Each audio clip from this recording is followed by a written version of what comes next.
आप गीता पर हाथ रखकर कसम खाइए। मैं गीता पर हाथ रख के कसम नहीं खाऊंगा योर ऑनर। क्यों? क्या आप हिंदू नहीं हैं? मैं हिंदू हूं योर ऑनर, मगर हिंदू होने से पहले मैं एक हिंदुस्तानी हूं।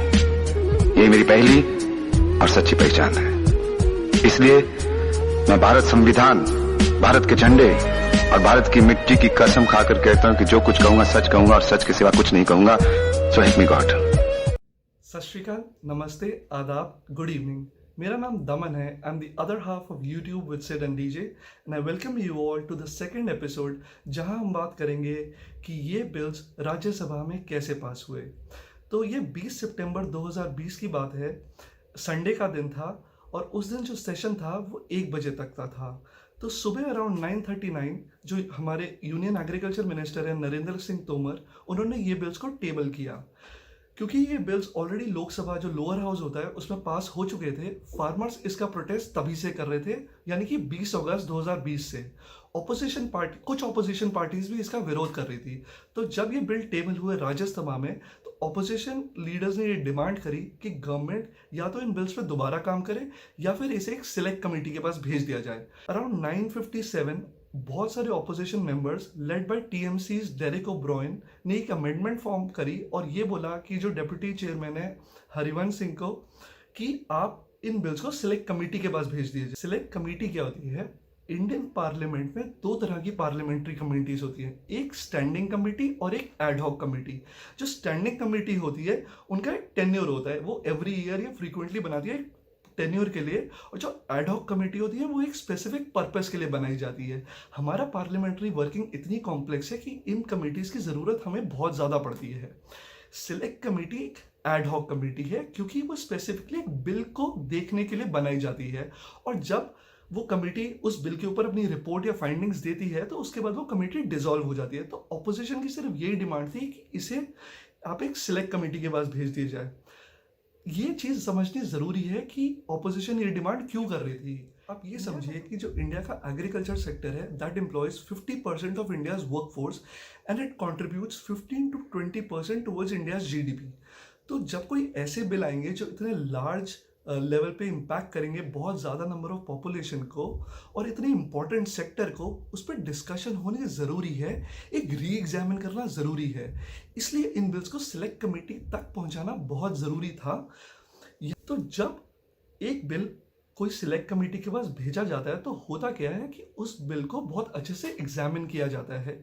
इसमें जो कमेटी होती है वो बहुत सारे स्टेक होल्डर्स को इन्वाइट करती है कि अपना अपना व्यू पॉइंट दो, जिसमें गवर्नमेंट भी एक स्टेक होल्डर होती है।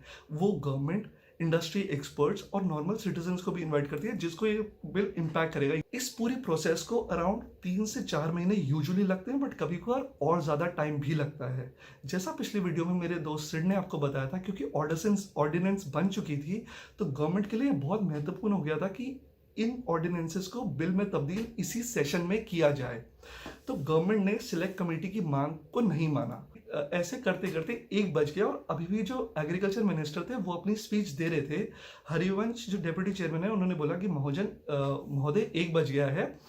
उसके बाद ऐसा हुआ कि सेशन खत्म हो जाना चाहिए था, बट हरिवंश जी ने कंक्लूड किया कि हम ये सेशन तब तक जारी रखेंगे जब तक इन बिल्स का कोई फैसला नहीं होता। कि 5-10 माननीय मंत्री जी, 1 मिनट, 1 बज रहे हैं।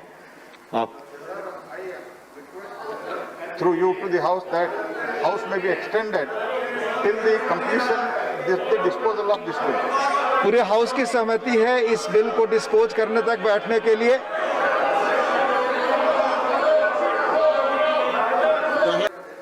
अगर हाउस बढ़ाना है तो संख्या के आधार पर नहीं बढ़ाया जाता है, बल्कि कंसेंसस के आधार पर बनाया जाता है। तो कंसेंसस अधिकतर जो राजनीतिक दल है वो कहते हैं कि आज टाइम नहीं बढ़ाया जाए और कल को मंत्री जी जवाब दें। तो जो आज तक हमेशा परंपरा रही है और रूल्स भी प्रोवाइड करते हैं, लेकिन रूल्स से ज्यादा मैं परंपरा की बात करूंगा।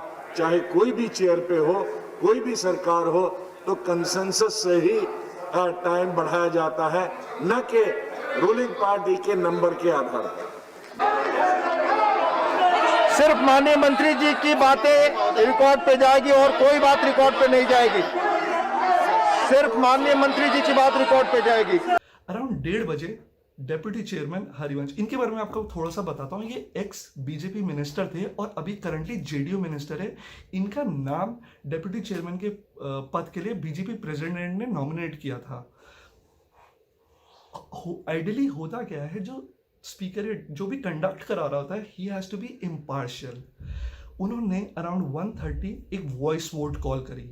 वॉइस वोट में क्या होता है कि ऑल दोज इन फेवर को ये बोलना होता है और ऑल दोज अपोजिंग को नो बोलना होता है। बट जो डिसीजन होता है वो only on the basis of the decibel, मतलब कौन कितना लाउडली बोला, इसके बेसिस पे होता है। ये यूजुअली प्रोसेस को स्पीड अप करने के लिए कराया जाता है। बट आप खुद ही सोचिए, अगर आप भी कभी वॉइस वोट कराएंगे तो तभी कराएंगे ना जब 80 to 90% मेजोरिटी, मतलब क्लियर मेजोरिटी किसी ये या किसी नो के फेवर में होगी। बट जब इतनी क्लोज सिचुएशन, जब 50-50, 60-40 ऐसा रेशियो है, उसमें तो आप वॉइस वोट नहीं कराएंगे ना। बट उस दिन वॉइस वोट हुआ तो कहीं ना कहीं ये लगता है कि गवर्नमेंट के इंटेंशन कुछ और थे। राज्यसभा के ये रूल में लिखा है कि अगर एक भी मेंबर राज्यसभा का वॉइस वोट से खुश नहीं है तो उस दिन डिवीजन ऑफ हाउस कॉल करना पड़ता है। ये रूल में लिखा है। अब डिवीजन क्या होता है?